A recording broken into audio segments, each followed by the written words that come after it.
Bonjour, c'est Jean Descartes, bienvenue au cœur de l'histoire.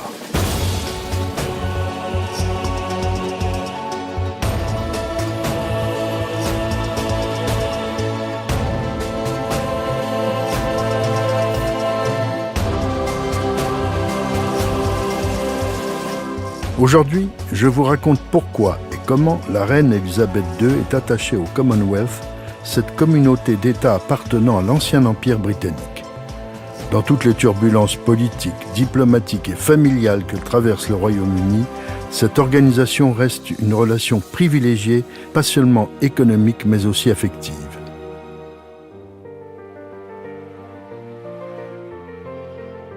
La princesse héritière Élisabeth a très peu voyagé dans son enfance et son adolescence. La guerre l'en a empêchée. Son premier grand périple, c'est avec ses parents et sa sœur Margaret qu'elle l'effectue en 1947 en Afrique du Sud. À la veille de son mariage avec Philippe, elle découvre pour la première fois un État membre de cette association appelée Commonwealth, littéralement communauté de richesse. En Afrique du Sud, la période n'est pas faste. Les prochaines élections risquent d'installer l'apartheid. Néanmoins, c'est au Cap, le 21 avril 1947, jour de ses 21 ans, qu'elle prononce son premier discours de princesse héritière. Je déclare devant vous tous que toute ma vie, qu'elle soit longue ou courte, sera dédiée à votre service et au service de notre grande famille du Commonwealth, empire auquel nous appartenons tous. C'est le premier engagement de la future Élisabeth II à l'égard du Commonwealth. Après leur mariage et la naissance de leurs deux premiers enfants, Charles et Anne, le couple princier part le 31 janvier 1952 pour un long voyage à travers le Commonwealth, de l'Afrique à l'Australie et à la Nouvelle-Zélande. C'est un périple que son père, le roi George VI, voulait accomplir depuis son avènement. La guerre l'en avait empêché, maintenant c'est sa très mauvaise santé qui le lui interdit. Une photo nous le montre, amaigri, fatigué, dans un dernier salut de la main à sa fille et à son gendre, il a tenu à les accompagner à l'aéroport et à voir partir leur avion. Leur première destination est le Kenya. Ils séjournent dans un hôtel dont certaines chambres, notamment la leur, sont aménagées dans des arbres. Le 6 février 1952, Élisabeth y apprend la mort de son père. Elle est désormais reine. Elle regagne Londres, le voyage à travers le Commonwealth est annulé, elle ne le fera qu'après son couronnement en juin 1953. Mais qu'est-ce que le Commonwealth et pourquoi est-il aussi important pour la monarchie britannique ? Depuis le milieu du XIXe siècle, l'empire de la reine Victoria évolue dans le sens d'une libéralisation croissante des relations entre l'Angleterre et ses colonies. Lorsque les colonies canadiennes se fédèrent et se dotent d'un gouvernement autonome, Londres va inventer une appellation nouvelle pour un État qui n'est plus une colonie, le Dominion du Canada, en 1867. Le terme s'appliquera plus tard, en 1901, également à la nouvelle fédération australienne, puis à la Nouvelle-Zélande en 1907. L'adhésion est volontaire, les membres étant uniquement liés par un commun serment d'allégeance à la couronne britannique. Le terme de Dominion s'étendra donc à toutes les anciennes colonies reconnaissant le souverain de Grande-Bretagne comme chef du Commonwealth.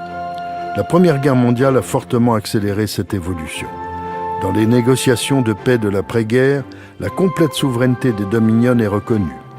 Le terme de Commonwealth à la place de celui d'Empire apparaît pour la première fois en 1922 dans le traité de Londres qui reconnaît un nouveau Dominion, l'État libre d'Irlande.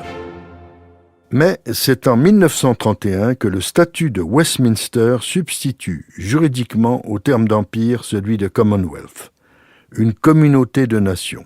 Il comprend le Royaume-Uni, ses colonies, ses protectorats et un groupe d'États indépendants toujours liés par leur serment d'allégeance à la couronne britannique et par leur libre volonté d'association. L'empire se métamorphose. Une tentative est faite pour ressusciter une solidarité économique afin de faire face à la Grande Dépression. En 1932, les accords d'Ottawa, capitale du Canada, établissent la préférence impériale. Le résultat n'est pas un très grand succès. Des divergences économiques subsistent entre les divers membres. La Deuxième Guerre mondiale fait disparaître les dernières survivances du système impérial. En décembre 1946, Clement Attlee, Premier ministre britannique, demande à Lord Mountbatten, héros de la guerre de Birmanie, s'il accepterait le poste de vice-roi des Indes. Il devra, en fait, négocier l'indépendance de l'Inde. C'est une décision déchirante pour le roi George VI et son gouvernement. Churchill, alors dans l'opposition, est farouchement contre. Mais c'est une nécessité. L'Inde est en effervescence et réclame son indépendance. Mountbatten est atterré. Il va voir le roi George VI et lui fait part de son inquiétude, jugeant qu'il s'agit d'une mission impossible. Mais le souverain lui demande de l'accepter. Mountbatten va être, avec l'aide de Nehru et de Gandhi, le principal artisan de l'indépendance de l'Inde et du nouvel État musulman du Pakistan en 1947. Le 15 août de la même année est le jour de l'indépendance. Les cérémonies se succèdent. Mountbatten est acclamé dans les rues de Delhi. Nehru, Premier ministre de l'Inde indépendante, se lève pour proposer un toast au roi George VI et fait cette déclaration. Tout le monde a pu voir avec quel enthousiasme la foule a célébré ce grand jour. Maintenant que l'Inde a acquis son indépendance, le peuple n'a pas seulement manifesté sa joie, il a également montré à quel point son attitude avait changé à l'égard des Britanniques. Quelles que soient à l'avenir les relations entre l'Inde et la Grande-Bretagne, je suis convaincu que l'amitié entre les deux peuples restera intangible. On sait que la partition entre l'Inde et le Pakistan entraîne des déportations massives de population et des massacres épouvantables. Cependant, le Royaume-Uni avait géré de main de maître cette difficile décolonisation. L'Inde et le Pakistan sont complètement indépendants, mais font partie du Commonwealth. Il en sera de même pour Ceylan. En revanche, en 1948, tandis que le mot « Dominion » n'est plus en usage, deux autres États accèdent à l'indépendance, mais se retirent du Commonwealth, la Birmanie et la République d'Irlande, l'AIR. Ils utilisent le droit de sécession reconnu par le statut de Westminster de 1931. L'Afrique du Sud, en 1961, et la Rhodésie, en 1964, feront de même.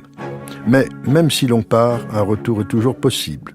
Dès 1950, le serment d'allégeance à la couronne britannique n'était plus une condition obligatoire pour appartenir au Commonwealth.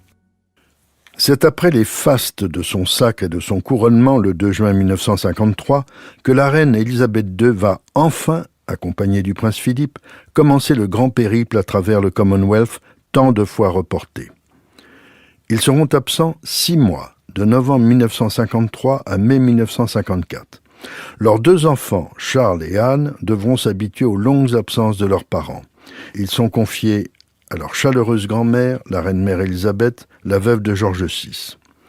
Noël 1953 se passera avec elle à Sandringham.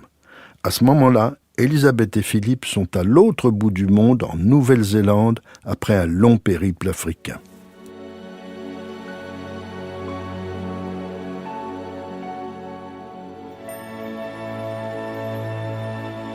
C'est en Libye, à Tobrouk, en mai 1953, qu'ils vont retrouver leurs enfants.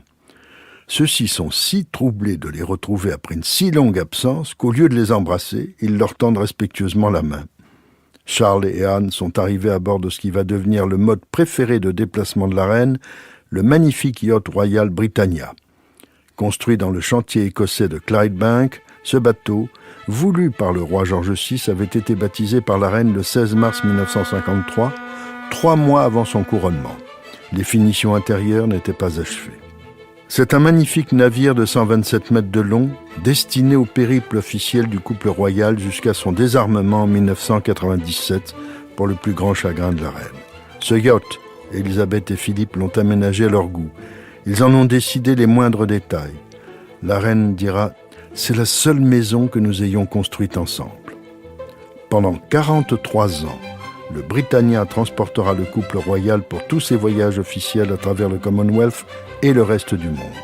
Ce sera aussi le bateau familial qui conduit chaque été la reine et ses proches en Écosse. À partir de 1961, la reine Élisabeth II et le prince Philippe entreprennent une série de voyages à travers l'Ancien Empire. Ils sont envoyés en mission par le nouveau Premier ministre Harold Macmillan. Ces périples ont en effet un but économique. Le chef du gouvernement vient d'établir un tarif douanier particulier pour toutes les anciennes colonies dont la souveraine demeure le chef d'État. Le couple accomplit ses voyages avec un grand professionnalisme. Partout, il reçoit un accueil chaleureux, souvent coloré. Le premier de cet immense circuit est un voyage en Inde. Il est important. Le seul souverain britannique à s'être rendu en Inde était le grand-père de la reine, le roi George V en compagnie de la reine Marie, en novembre 1911. Malgré l'indépendance, les liens restent forts. La reine assiste à la parade spectaculaire de Republic Day avant d'aller déposer une couronne de 400 roses blanches sur la tombe du Mahatma Gandhi. Élisabeth II est éblouissante, changeant de toilette 2 à 3 fois par jour. Des promenades à dos d'éléphant jusqu'au dîner de gala où elle apparaît étincelante en robe du soir, étincelante de diamants aussi, en portant des bijoux de la couronne. Elle sait que lors de ses apparitions, elle doit être particulièrement visible et capter l'attention du public.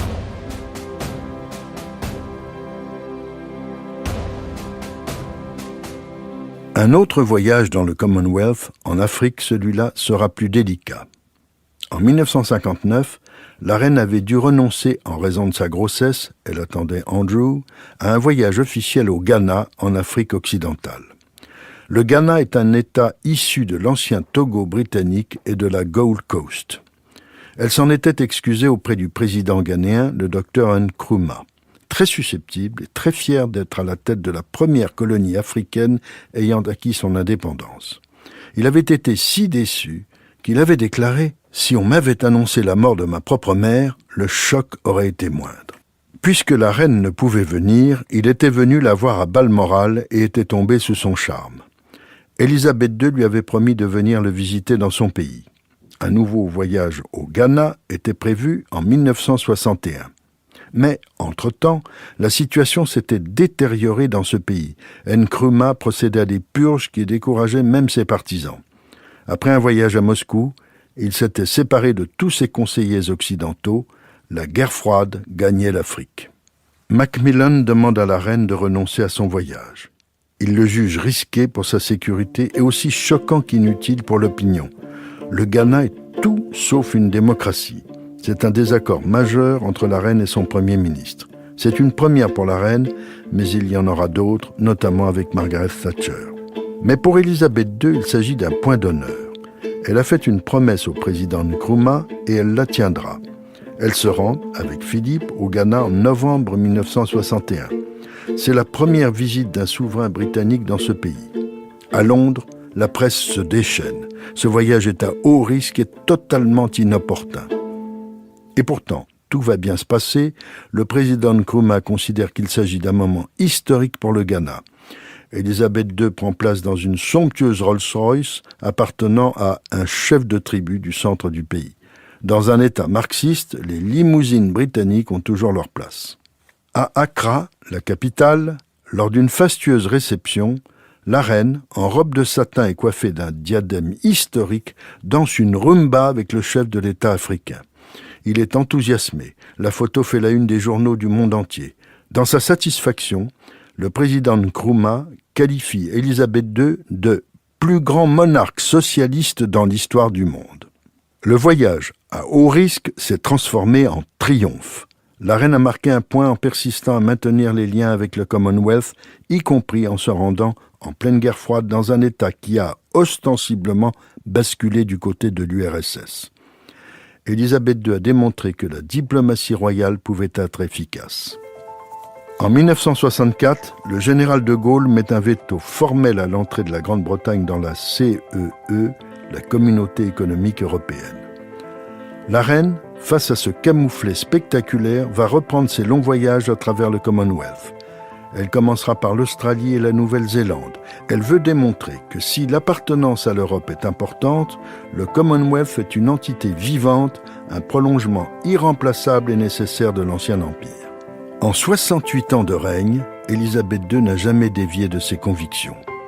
Si elle s'est montrée profondément européenne quand le Royaume-Uni a adhéré à l'Union européenne, elle a persisté à penser que le Commonwealth était nécessaire au Royaume-Uni. Elle n'a jamais manqué une réunion des chefs d'État du Commonwealth qu'elle préside. En 2019, en pleine incertitude sur le Brexit, elle a présidé à Londres un sommet particulièrement important. Il s'agissait de renforcer les liens et notamment les échanges commerciaux avec les pays de l'ancien empire colonial alors que le Royaume-Uni se préparait à quitter l'Union européenne. Le commerce entre les 53 pays membres de l'organisation devrait progresser de 17% pour atteindre 700 milliards de dollars dans l'année. L'hebdomadaire The Economist a refroidi un peu cet enthousiasme en affirmant que le Commonwealth est une agréable illusion. Elisabeth II ne semble pas de cet avis car, pour elle, même si les échanges commerciaux sont extrêmement importants, ce qui compte le plus est que le Commonwealth est une famille et on sait combien Elisabeth II est attachée à cette notion de famille. Si cette plongée au cœur de l'histoire britannique vous a plu, n'hésitez pas à en parler autour de vous et à me laisser vos commentaires sur le groupe Facebook de l'émission. Je vous dis à bientôt pour un nouvel épisode de Au cœur de l'histoire.